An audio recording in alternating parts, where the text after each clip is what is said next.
नमस्कार दोस्तों, आज हम देखने वाले हैं प्रथम आंग्ल मराठा युद्ध। जो कैसे हुआ, उसकी रूपरेखा क्या थी और कौन कौन संधि हुई, सारी देखेंगे। सबसे पहले बात करते हैं कि जब पानीपत का तीसरा युद्ध हुआ था और ये 1761 में लड़ा गया था अहमद शाह अब्दाली और मराठों के बीच। इस युद्ध में मराठों की पराजय हुई और इस पराजय के बाद मराठों की शक्ति थी काफ़ी वो कमज़ोर हो गई थी। उसके बाद हम माधवराव फिर से शासक बनते हैं और उन्होंने मराठों की शक्ति को दोबारा से एक स्थापित किया। फिर उसके बाद में नारायण राव पेशवा बनते हैं। पेशवा के बाद में आता है तुम्हारा रघुनाथ राव, और रघुनाथ राव और नारायण राव के बीच में विवाद हो जाता है।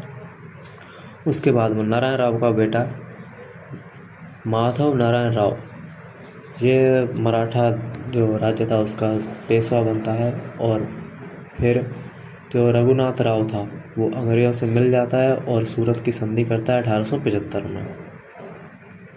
ये सूरत की संधि ही प्रथम आंग्ल मराठा युद्ध का कारण बनी थी। तो देखते हैं पहला आंग्ल मराठा युद्ध। तो प्रथम आंग्ल मराठा युद्ध जो है 1775 से 82 तक चला।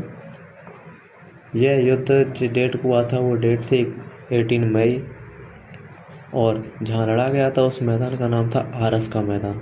आरस के मैदान में युद्ध हुआ था। इस युद्ध में मराठों की हार हुई और इसके बाद में संधि हुई थी वो है कि सबसे पहले पुरंदर की संधि हुई जो 1876 में हुई थी।